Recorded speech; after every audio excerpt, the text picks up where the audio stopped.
Singapore ஏன் இப்படி tourism இவ்வளோ பிரமாதம் இருக்குது இதுதான் காரணம். அப்புறம் என்னை கூப்பிட்டு கேட்டாங்க, போயிட்டு வந்து அந்த ஏரியாவுக்கு அதை வச்சு தான் நாங்கள் பொழைச்சிக்கிட்டு இருக்கோம்னு சொல்கிறாங்க. இதெல்லாம் எங்கேயுமே தடுக்க முடியாது.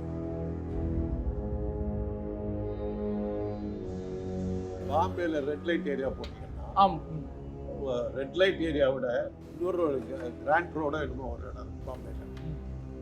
அங்கே வந்து அப்பர் மிடில் கிளாஸ் ப்ராஸ்டியூஷன். அது என்ன அப்பர் மிடில் கிளாஸ் ப்ராஸ்டியூஷன்? இது வந்து ரெட் லைட் வந்து சீப், ரொம்ப ஒரு லோ லெவல், மலிவு வச்சாரம். இதெல்லாம் வந்து உலகம் முழுவதும் நடக்குது, எங்கே எல்லா இடத்துலையுமே. அதனால் இதெல்லாம் வந்து நீங்கள் தடுக்க முடியாது. இன்னைக்கு இந்தியாவும் வர ஆரம்பிச்சு.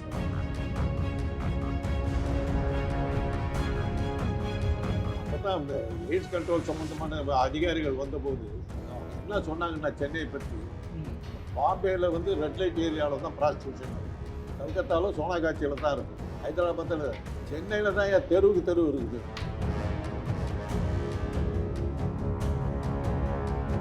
இதுக்கு வரமாட்டான் எவனும். நான் தான் வந்தேன்.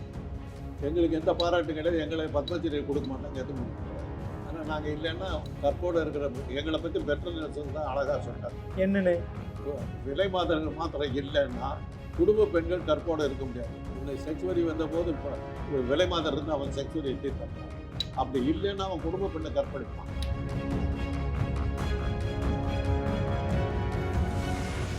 பிரபல நடிகர் நாகேஷ் டிபார்ட்மெண்ட் கொடுத்தாரு. நான் என்ன ஒர்க் பண்ணுறேங்கிறது அவருக்கு சரியா தெரியல. பால்வினை நோய் ஆராய்ச்சி மையம்னு போட்டிருக்கோம் எங்கள் டிபார்ட்மெண்ட். பால்வினை நோய் ஆராய்ச்சி. அவருக்கு என்ன படிச்சாரு உள்ள எதுக்குடா பால் விற்கிறதுக்கு இவ்வளோ பெரிய இடம் ஆஸ்பத்திரியில்? பால் விற்கிறது வெளியில் பால் விற்பனை போட்டுருக்கேன் நாகேஷ். அப்புறம் நான் விஷயத்தை சொன்னோம், அடப்பாவி நீ இந்த டாக்டரா, இங்கே வந்து நான் வந்துட்டு என்ன ஓடிய போயிட்டேன்.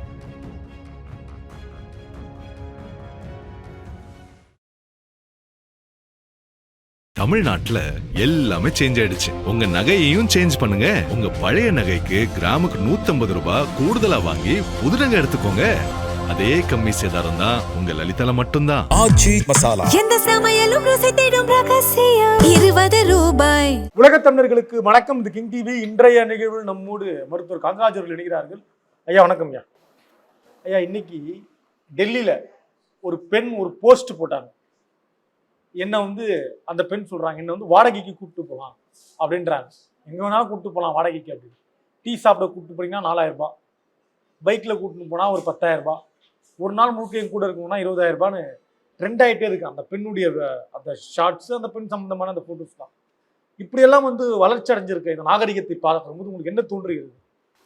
இது நீங்கள் இந்தியா விட்டு எங்கேயும் வெளியே போகலைங்கிறதுக்கு இந்த இதுதான் ஒரு.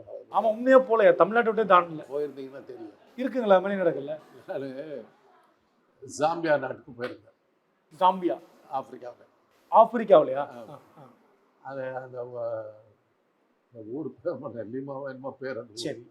அங்கே ஹோட்டலில் தங்கி இருக்கிறேன். நாங்கள் வந்து எய்ட்ஸ் கண்ட்ரோலுக்காக அங்கே போயிருந்தோம். எத்தனை வருஷம் முன்னாடி? இது ஆச்சு 25-30 வருஷத்துக்கு முன்னாடி. 2000 போயிருக்கீங்க? போயிருக்கேன். 2000. ஆமாம். நானும் என் ஃப்ரெண்டு நாங்கள் 3 பேரும் ராத்திரி 7 மணிக்கு லவுஞ்சில் உட்காந்துருக்கோம். என்னது லவுஞ்சில்? அந்த வரவேற்பா இது இருக்கு. Okay okay. எங்கள் ஹோட்டலில் உட்காந்துருக்கோம். நாங்கள் 3 ஆம்பளைங்க, மற்றபடி லவுஞ்சே காலி, கம்ப்ளீட்டாக காலி, யாருமே இல்லை. அந்த அவங்க ஒர்க்கர்ஸ் அவங்க தான் இருக்காங்க. திடீர்னு ஒரு 3 பொண்ணுங்க வந்தது. வந்தவுடனே தனியாக தானே உட்காந்துருக்கீங்க? ஆமாம், நாங்கள் ஃப்ரெண்ட்ஸும் பேசிக்கிட்டு இருக்கோம். உனக்கு என்ன அப்படி? நாங்கள் கம்பெனி கொடுக்குறோம். கம்பெனி உடனே நம்ம என் கூட இருந்தவர் ஒருத்தர் நார்த் இந்தியன். கம்பெனி கொடுக்குறதுனா என்னன்னு நீங்கள் சொன்ன மாதிரி சொல்லிச்சு. இதுக்குன்னா இவ்வளோ, இதுக்குன்னா இவ்வளோ, இதுக்குன்னா இவ்வளோ.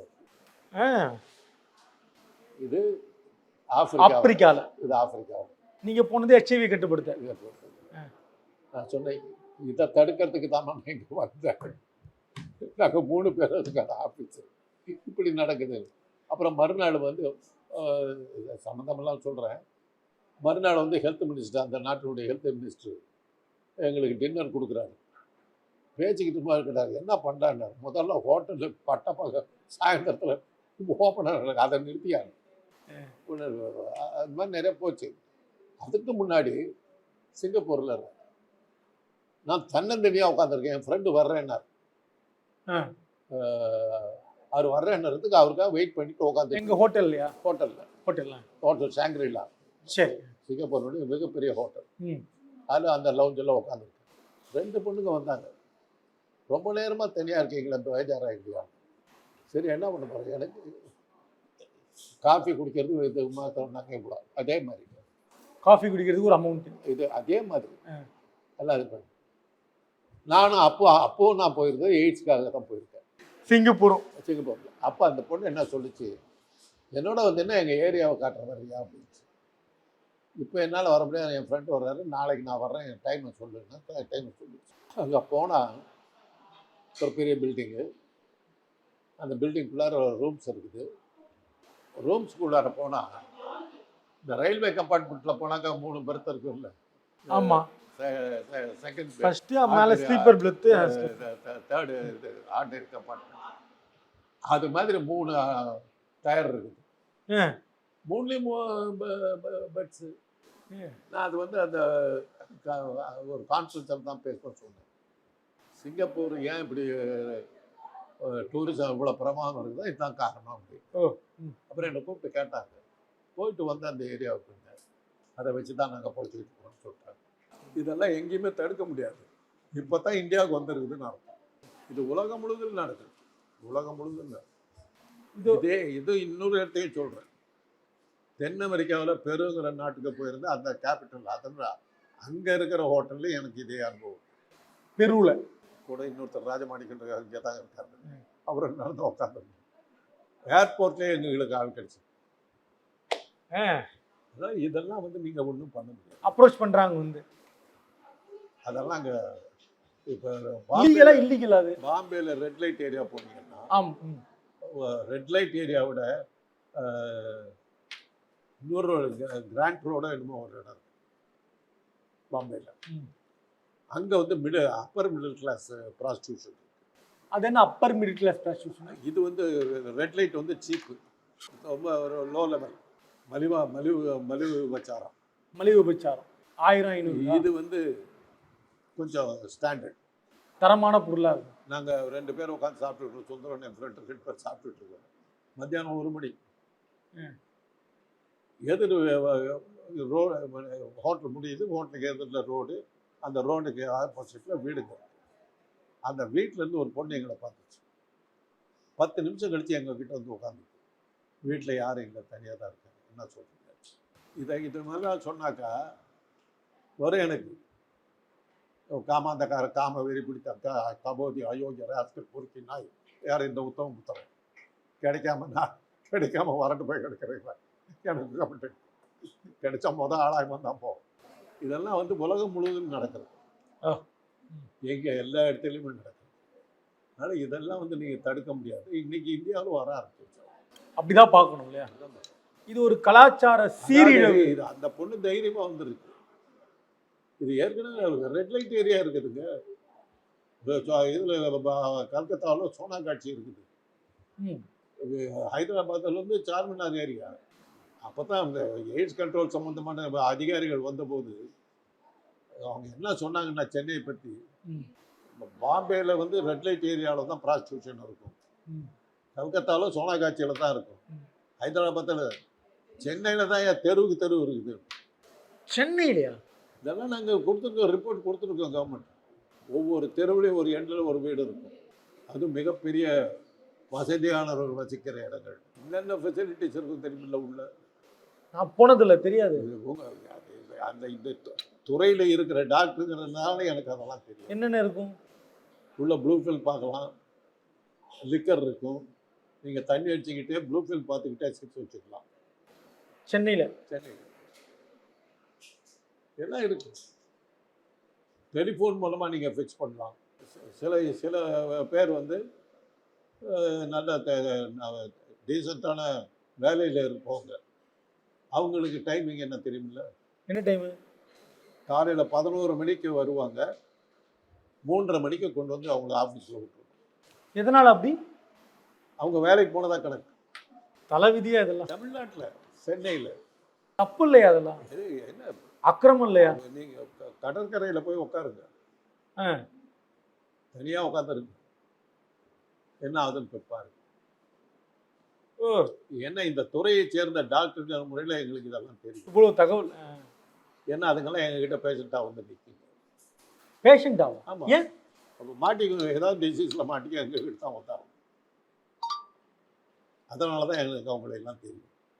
அதனால் இது எங்கள் தொழில். ஒரு ஹார்ட் ஸ்பெஷலிஸ்ட் மாதிரியோ ஒரு டயபிட்டிஸ் ஸ்பெஷலிஸ்ட் மாதிரியோ என்னை வந்து வெளிப்படுத்திக்க முடியாது. ஏன்னா நான் இந்த மாதிரி வேலையில் இருக்கேன். இது இதுக்கு வரமாட்டான் எவனும். நான்லாம் வந்தேன். எங்களுக்கு எந்த பாராட்டும் கிடையாது. எங்களை பத்மஸ்ரீ கொடுக்க மாட்டாங்க, எதுவும் கொடுக்க மாட்டாங்க. ஆனால் நாங்கள் இல்லைன்னா கற்போடு இருக்கிற எங்களை பற்றி பெட்டர் நியூஸ் தான் அழகாக சொன்னார். என்னன்னு? விலை மாதர்கள் மாத்திரம் இல்லைன்னா குடும்ப பெண்கள் கற்போடு இருக்க முடியாது. இவனை செக்ஸ்வரி வந்தபோது இப்போ விலை மாதம் இருந்து அவன் செக்ஸ்வரியை தீர்த்தர்றான். அப்படி இல்லைன்னா அவன் குடும்ப பெண்ணை கற்பழிப்பான். அவங்க லண்டனில் அவங்க வந்து ஒரு ஊர்வலம் போகும்போது பெட்டர் ட்ரெஸ்ஸில் தான் சொன்னாங்க, நீங்கள் மனித சேவை செய்து கொண்டு இருக்கிறீர்கள். அதனால் எதுக்குமே ஒரு நியாயம் உண்டு. எந்த ஒரு விஷயத்துக்குமே நியாயம் உண்டு இல்லையா? இதுக்கு கூட வயது இருக்கு இல்லையா? வயது இருக்கான்ற இந்த தொழிலில் ஈடுபடுறாங்க. அது என்ன ஒன்றா ஒரு வயசுக்கு அப்புறம் இவன் அழகு போயிடும். இவன் ஒரு இது சென்டரை ஸ்டார்ட் பண்ணிடுவான், ஏஜென்ட் ஆகிடுவான்.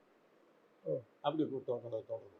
இல்லை அதிகாரிகள் எல்லாம் இது WHO அதிகாரிகள், வேர்ல்டு பேங்க் அதிகாரிகள் எல்லாத்தையும் கூட்டிகிட்டு நம்ம போயிருக்கிறோம். ஒவ்வொரு இடத்துக்கு போயிட்டு. அதனால தான் அமெரிக்க அரசாங்கம் வந்து எனக்கு ஸ்காலர்ஷிப் கொடுத்து அவங்க ஊரில் எனக்கு ட்ரைனிங் கொடுத்தாங்க. ஃபீல்டு ஒர்க்கர்னு பேர். எனக்கு ரூமில் உட்காந்துருக்க மாட்டேன், அந்த ஏரியாவுக்கு போகிறக்கு ஆடுவேன். நேரம் அந்த ஸ்பாட்டுக்கு போய் நிற்பேன். அவங்க கூட போவேன். நான் போயிட்டு என்ன பண்ணுவீங்க? என்ன ஆலோசனை? அவங்களுக்கு அவங்க கூட்டத்தை உட்கார வச்சு மீட்டிங் நடத்துவேன். ஜாக்கிரதையாக இருந்துக்கோ, உன் தொழிலை மாற்ற சொல்லல, நீ தொழிலை மாற்ற முடியாது. சரி. ஆனால் உனக்கு ஆபத்து, உனக்கு நோய் வராமல் உங்ககிட்ட வர்றவனுக்கு நோய் வராமல் தடுக்கிறதுக்கான வழியை தான் நான் சொல்றேன். ஆனால் அது கடினம் இல்லையா? ஆனால் அது ரொம்ப கடினமான வேலை. வர்றவங்களுக்கு என்ன நோய் இருக்குன்னு கண்டுபிடிக்க முடியாது. வர்றவங்ககிட்ட நீ இதை இன்சிஸ்ட் பண்ணு, காண்டம் போட்டாவணுன்றது பண்ணு, தொட மாட்டேன்னு சொல்லு. சாம்பியாடு சொல்ல மறந்துட்டேன். 2வது நாள் என்னாச்சுன்னா ஒரு பொண்ணு வந்து இது பண்ணிட்டு அந்த நார்த் இந்தியன் ஃப்ரெண்டு ரைட் அப்படி சரி ரைட் அப்படின்ட்டார், ரூமுக்கு போகலான்ட்டார். உடனே அந்த பொண்ணு என்ன பண்ணிச்சு, ஒரு நிமிஷம் இருக்குன்னு சொல்லிட்டு ஹேண்ட்பேக் எடுத்துச்சு, தந்துட்டு ரைட் அப்படின்னு. என்ன இருக்குது? காண்டம். இவன் என்ன சொன்னான், நான் காண்டம் போட மாட்டேன் அப்படி. காண்டம் இல்லாமல் சேர்க்க, நீ யாருன்னு எனக்கு தெரியாது, நான் யாருன்னு உனக்கு தெரியாது, உனக்கு என்ன வியாதி இருக்குன்னு தெரியாது, எனக்கு என்ன வியாதி இருக்குன்னு தெரியாது, இதை போட்டுக்கிட்டா நம்ம 2 பேர்த்துக்கு சொன்னா கேளு. அதை போய் அந்த மினிஸ்டர்கிட்ட சொன்னோம். Condom works out very well in our country. Practical எக்ஸ்பீரியன்ஸில் சொல்கிறீங்க. இதெல்லாம் நேரில் போய் பார்க்கணுங்க. சரி சரி சரி சரி. இதுக்கெல்லாம் எத்தனை டாக்டர் இருக்கான்? ரொம்ப குறைவு. இதை நான் வெளியில் சொல்லும்போது என்னை பற்றி என்னென்ன கமெண்ட் வரும்னு நீங்கள் பாருங்கள். ஆமாம், இப்போ வீடியோ போடும் போதே வரப்போகுது. வரும், என்னென்ன வருதுன்னு பாருங்கள். உன்னையும் காப்பாற்றுறது, உன் குடும்பத்தையும் காப்பாற்றுறதுக்காக நான் கெட்ட பேர் வாங்கிட்டு சுற்றுறேன். அதை ஞாபகம் வச்சு இந்த சமூகத்தையும் காப்பாற்றணும், அவ்வளோதான். இது ஒரு எனக்கு ஒரு அங்கீகாரம் கிடையாது. என்ன ஜனாதிபதி கூப்பிட்டு டின்னர் கொடுக்க மாட்டார். பிரபல நடிகை வந்து பேசிக்கிட்டு இருந்தாங்க. எங்கள் அண்ணன் மந்திரியாக இருக்கிறதுனால மந்திரி வீட்டில் இருக்க மந்திரி தம்பின்னு ஒன்று ஒரே விஷயம் அந்த விருதில் பேசிக்கிட்டு இருக்கும்போது நான் டாக்டர் அப்படின்னு. என்ன டாக்டர் நாங்கள் சொன்னேன், தொப்புன்னு எழுந்திரிச்சு போயிடுச்சு. ஒரு தடவை பிரபல நடிகர் நாகேஷ் என்னுடைய டிபார்ட்மெண்ட்டுக்கு வந்துட்டார். நான் என்ன ஒர்க் பண்ணுறேங்கிறது அவருக்கு சரியாக தெரியல. பால்வினை நோய் ஆராய்ச்சி மையம்னு போட்டிருக்கோம் எங்கள் டிபார்ட்மெண்ட்டில். பால்வினை நோய் ஆராய்ச்சி மையம். அவருக்கு என்ன படித்தான்னு தெரியல. உள்ள எதுக்குடா பால் விற்கிறதுக்கு இவ்வளோ பெரிய இடம் ஹாஸ்பிட்டலில் அப்படிங்கிறாங்க. பால் விற்கிறது வெளியில் பால் விற்பனை நிலையம் போட்டிருக்கேன் நாகேஷ். அப்புறம் நான் விஷயத்தை சொன்னோன்னு, அடப்பாவி நீ இந்த டாக்டரா, இங்கே வந்து நான் வந்து என்ன ஓடிய போயிட்டேன். இதெல்லாம் வந்து எங்களுக்கு இருக்கிற கலாச்சார சீரழிவு. கலாச்சாரத்தை நீங்கள் கலாச்சார சீரழிவு அதெல்லாம் காப்பாற்றுறதெல்லாம் கிடையாது.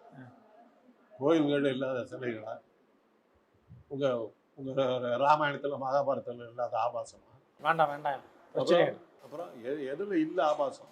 இல்லை, ஒரு பொம்பளை பிள்ளை அந்த மாதிரி போஸ்ட் போடுது வரலாம்னு, மற்ற பொம்பளை பிள்ளை கெட்டு போயிடாதா? அகலிகையை வந்து யார் லவ் பண்ணுறோம்? புருஷங்காரனை எப்படி ஏமாத்துறான்? கடவுளுக்கெல்லாம் கடவுளான இந்திரன் அவனுக்கு என்ன சாபம் கொடுத்தாங்க? படிங்க, போய் படிங்க. இந்த மாதிரி கதையில எப்படி சொல்லுவீங்க? இதுக்கு மேலே பேசினாக்க என்னை வந்து கேவலமாக பேசுவீங்க. இதெல்லாம் தான் பெரியார் அண்ணாவெல்லாம் இதை தான் சொன்னாங்க. சாதாரணமாக கடந்து போகணும் இல்லையா? அவ்வளோதான். நன்றிங்க. தமிழ்நாட்டுல எல்லாமே சேஞ்ச் ஆயிடுச்சு. உங்க நகையையும் சேஞ்ச் பண்ணுங்க. உங்க பழைய நகைக்கு கிராமுக்கு 150 ரூபாய் கூடுதலா வாங்கி புது நகை எடுத்துக்கோங்க. அதே கம்மி சேதாரம் தான் உங்க லலிதால மட்டும்தான்.